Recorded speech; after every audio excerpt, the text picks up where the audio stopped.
এক বছরের ব্যবধানে 40 কেজি ওজন কমিয়ে নিজেকে দারুণভাবে বদলে ফেলেছেন অভিনেত্রী রুনা খান।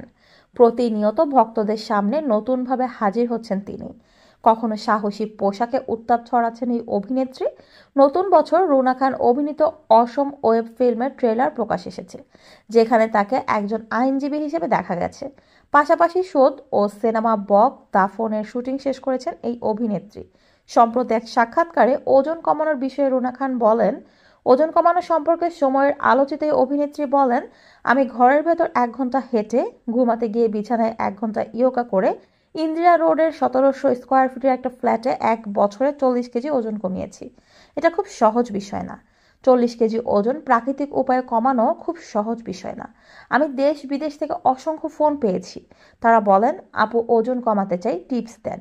আমার কথা হচ্ছে, আপনি যে কোনো ডায়েটিশিয়ান থেকে চিকিৎসকের পরামর্শ নিয়ে ওজন কমাতে যান না কেন, পুরো পথটা ভ্রমণ করতে হবে আপনাকে। জার্নিটা আপনার। এদিকে রুনা খান অভিনয়ের পাশাপাশি দেশের শোবিজ অঙ্গন নিয়েও খেয়াল রাখেন।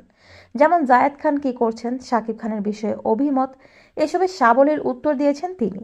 আলোচিত অভিনেতা জায়েদ খান প্রসঙ্গে রুনা খানের মনোভাব ইতিবাচক। তিনি বলেন, আমি জায়েদ খানের কোনো কিছুই কোনোদিন দেখিনি, দেখার আগ্রহ তৈরি হয়নি, সেটা ভিন্ন বিষয়। কিন্তু তিনি কোনো অপরাধ করছেন না। কোনোদিন জায়েদ খানকে আক্রমণ করতেও পারি না। প্রসঙ্গত, টেলিভিশন নাটকে অভিনয়ের মধ্য দিয়ে কর্মজীবন শুরু করেন রুনা খান। হালদা চলচ্চিত্রে অভিনয় করে শ্রেষ্ঠ পার্শ্ব অভিনেত্রী বিভাগের জাতীয় চলচ্চিত্র পুরস্কার ও বাচসাস পুরস্কার অর্জন করেন তিনি।